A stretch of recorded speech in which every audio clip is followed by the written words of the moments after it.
ఇది సన్న వంకాయ ఫ్రై అండి. చాలా సింపుల్గా అయిపోయేది. జస్ట్ ఒక 10 to 15 మినిట్స్లో అయిపోతుంది అనమాట. ఈవెన్ బ్యాచిలర్స్ కూడా ఈజీగా చేసుకోవచ్చు. ఇది వచ్చేసి మా గార్డెన్లో కాసిన కాయలేనండి, ఆర్గానిక్ ఫుడ్స్ అనమాట. ఈరోజు 2 రకాల వంకాయలు హార్వెస్ట్ చేశానండి. ఒకటి వచ్చేసి లావు వంకాయ, ఇంకోటి సన్న వంకాయ. ఏ మాత్రం కూడా మేము మందులు యూజ్ చేయలేదు. బయట జనరల్గా మీకు తెలిసే ఉంటుంది పురుగు మందులు ఏ రకంగా యూజ్ చేస్తారో. మార్నింగ్ పురుగు మందు కొట్టేసి ఈవినింగ్ అమ్ముతారండి చాలామంది. అందుకని చెప్పేసి మనం ఈ విధంగా గార్డెనింగ్ చేసుకుంటే మంచిదండి.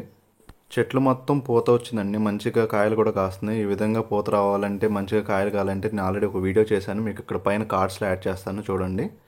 వీక్లీ ఒక 1 kg ఆర్ 1.5 kg అయితే కాయలు వస్తాయండి. సో ఈరోజు ఒక సింపుల్ రెసిపీ చేద్దామని వీటితో మా మదర్ చేత చేయిస్తున్నానండి. సో మీకు నచ్చిద్ది అనుకుంటున్నాను. ఫస్ట్ టైం మా గార్డెన్లో ఉన్న కాయలతో చేస్తున్నాను అండి. సో కొంచెం చాలా హ్యాపీగా ఉంది. అవి డీటెయిల్స్ ఇప్పుడు చూద్దాం. వీడియో చూసే ముందు ఒక స్మాల్ రిక్వెస్ట్ అండి. నేను రీసెంట్గా ఛానల్ స్టార్ట్ చేశాను. చాలా తక్కువ మంది సబ్స్క్రైబర్స్ ఉన్నారు. సో మీరు కొత్తగా నా ఛానల్కి విజిట్ చేస్తే కనుక దయచేసి సబ్స్క్రైబ్ చేసుకొని పక్కనే ఉన్న బెల్ ఐకాన్ క్లిక్ చేయండి అండి. Thank you. ఇవి 1/2 kg వంకాయలండి. సన్న వంకాయ ఫ్రై చేసుకోవటం ఎలాగో చూద్దామండి ఈరోజు. ఇదేంటంటే బ్యాచిలర్స్ ఉన్న పిల్లలు రూమ్స్లో కానీ చదువుకునే పిల్లలు చేసుకోవడానికి ఈజీగా ఉంటుందండి. ఇది ఎక్కువ టైం కూడా తీసుకోదు. ఈ విధంగా మధ్యలో సన్నగా ఘాటు పెట్టుకోవాలండి. చిన్నదిగా, పెద్దగా కాకుండా చిన్నదిగా పెట్టుకోవాలి. ఇవండి మన పెరట్లో పండినాయి కాబట్టి మనకి పుచ్చులు కానీ అలాంటివి ఏమి లేవు. మీరేంటంటే షాప్లో కొనుక్కొచ్చుకుంటారు కాబట్టి పుచ్చుగానే ఉన్నాయి, ఒకసారి చూసుకొని కట్ చేసుకోండి. స్టవ్ వెలిగించుకొని కడాయి పెట్టుకున్నామండి. 10 టేబుల్ స్పూను ఆయిల్ వేసుకోండి. కాగిన తర్వాత మనం కాయలు దానిలో వేద్దాం. ఆయిల్ కాగిన తర్వాత కాయలు వేసుకుంటూ ఉండాలండి. కాయలు వేగేటట్టుగా మనం తిప్పుకుంటూ ఉండాలి గట్టితోటి. ప్రతి 2 నిమిషాలకు ఒకసారి కాయలు కిందకి మీదకి తిప్పుకుంటూ ఉండాలండి. అట్లా తిప్పుకుంటూ ఉంటే అన్ని వైపులా కాలుతూ ఉంటాయి అన్నమాట. చక్కగా మగ్గుతాయి అన్నమాట నూనెలో. వేగటానికి అంత ఆయిల్ ఉండాలండి మనకి ఇంకా ఎక్స్ట్రా ఉంది అనుకుంటే ఆయిల్ ముక్కలు తీసేసిన తర్వాత ఎక్స్ట్రా ఆయిల్ తీసేసుకొని పక్కన పెట్టుకోవచ్చు. మనం తిప్పుకుంటూ ఉండాలండి. ఇలాగా ఈ విధంగా తిప్పుకుంటూ ఉంటే కలర్ చేంజ్ అవుతుంది. ఇప్పుడు చూడండి, కలర్ కూడా చేంజ్ అయింది. కొంచెం వేగనిచ్చేసి తీసేసుకుంటే సరిపోతుంది అనమాట. బ్రౌన్ కలర్కి వచ్చేంత వరకు ఉంచాలండి. బ్రౌన్ కలర్ వచ్చాక తీసేసుకుందాము.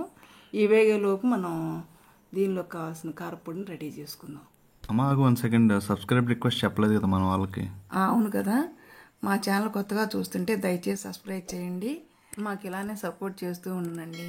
ఇంకా మేము మంచి మంచి వీడియోస్ చేయడానికి ఎంకరేజ్మెంట్గా ఉంటుందండి. థ్యాంక్స్ అండి. ఇప్పుడు ఇంగ్రీడియంట్స్ చూద్దామండి. 1 టేబుల్ స్పూన్ వేరుశనగపప్పు, 2 ఇంచులు కొబ్బరి, ఒక 5 రెబ్బలేమో వెల్లుల్లిపాయలు, ఒక 1/2 టేబుల్ స్పూన్ జీలకర్ర, ఒక 4 టేబుల్ స్పూన్లు ఏమో వేయించి శనగపప్పు, ఒక రెబ్బ కరివేపాకు కూడా దీనిలో వేసుకుందామండి. ఇప్పుడు ఏం చేస్తారంటే మీరు కచ్చాపిచ్చాగా వేసుకోండి. బాగా ఎక్కువగా మెత్తగా నలగకుండా కచ్చాపిచ్చాగా వేసుకుంటే చాలా బాగుంటుంది అన్నమాట. పులుకుగా ఉంటే బాగుంటుందండి. నేను ఇప్పుడు 1/2 kg వంకాయలు చేశానండి. మీరు 1 kgకైనా 2 kgలకైనా కూడా ఇదే క్వాంటిటీ ప్రకారంగా మీరు పొడి తయారు చేసుకొని పెట్టుకుంటే వాడుకోవడానికి ఇబ్బంది లేకుండా ఉంటుందన్నమాట. ఈ పొడి రెడీగా ఉంటే మనం ఎప్పుడైనా కానీ సింపుల్గా రెడీ చేసుకోవచ్చండి. 10 minutes 15 minutesలో మనకు అయిపోతుంది, ఇబ్బంది ఉండదు. పొడి అయితే రెడీ అయిందండి. ఈ విధంగా కచ్చాబచ్చాగా వేసుకొని పెట్టుకోండి మీరు. కాయలు అయితే బ్రౌన్గా వేగనియండి. ఇంకా వేరే ప్లేట్లో తీసుకుందాము.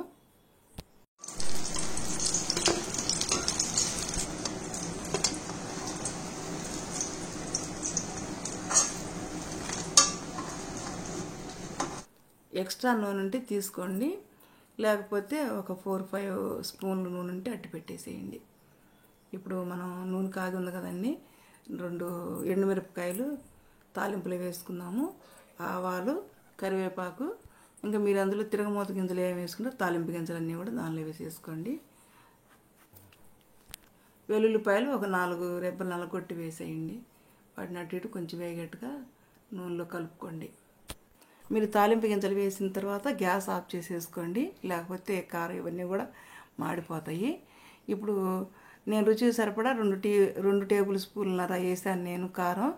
మీరు తగినంత ఎట్లా తింటారో ఆ విధంగా వేసుకోండి. తర్వాత ఇందాక మనం తయారు చేసుకున్న పౌడర్ మొత్తం వేసేసుకోండి. సాల్ట్ వేయాలి, కొద్దిగా పసుపు, కరివేపాకు వేసిన తర్వాత కాయలు వేసేసుకొని స్టవ్ ఆన్ చేసుకొని ఒక 1 మినిట్ దింపేస్తే సరిపోద్ది. ఈ కర్రీకి మనం ఫస్ట్ నుంచి కూడా మీడియం ఫ్లేమ్లోనే సెగపెట్టుకొని వేయించుకోవాలి. తర్వాత తాలింపు వేసినప్పుడు గ్యాస్ ఆఫ్ చేసేసుకొని ముక్కలు వేసిన 1 నిమిషం తిప్పుకొని దింపేసేసుకోవాలి. చూశారు కదండి మనం ఎంత త్వరగా రెడీ చేసుకున్నంత సింపుల్గా అయిపోయిందో.